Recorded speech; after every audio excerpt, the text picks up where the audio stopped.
माझं नाव राधाकृष्णन. श्रीराम राधाकृष्णन मेमोरियल ट्रस्टचा मी प्रेसिडेंट आहे. आमच्या संस्था 12 वर्ष झाला आम्ही शुरू करून we are concentrating first will start with autos. ये हमने सोचा था ये लेडीज़ को एम्पावर करेंगे, खुद के लिए कुछ करेंगे. इन लोग ने भी इंटरेस्ट दिया. 26 लोगों का हमने पहला लाइसेंस दिलवाया. उसके बाद इंटरेस्ट जितने लोगों को था हमने देखा कि 8 लोग में आगे 8 लेडीज़ ने बोला हमको चलाना ही है. इसके लिए हमने 8 ऑटोज खरीदा. मतलब स्टार्टिंग से लाइसेंस से लेके बैच सब चीज़ करके 8 ऑटोज खरीदा है और आज उनको हमने 8 ऑटोज दिया है.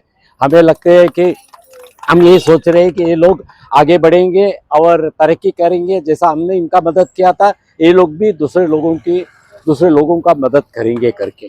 ये तो वुमेन्स का एक प्रोजेक्ट हो गया. हम तो पहला शिक्षण से शुरू किया था. शिक्षण में हम हर साल करीबन 250 से 300 स्टूडेंट्स का स्कूल और कॉलेज का पढ़ाई के लिए हम आर्थिक सहायता के लिए हम उनको मदद करते हैं. फिर हम इवनिंग क्लासेस चलाते हैं जहां करीबन 500 बच्चे हैं. थाने से लेकर पनवेल तक अलग अलग जगह पर हम इवनिंग क्लासेस चलाते हैं. वहाँ सब मिला के 500 बच्चे लोग तक का है. वो खाली पढ़ाई का नहीं, बाकी सब उनका ओवरऑल डेव्हलपमेंट का कोशिश हम करते हैं. श्रीराम राधाकृष्ण मेमोरियल ट्रस्टचा त्यांच्यातर्फे आज आम्ही 8 लेडीज लोकांना त्यांच्यातर्फे आम्हाला आज ऑटो भेटलं.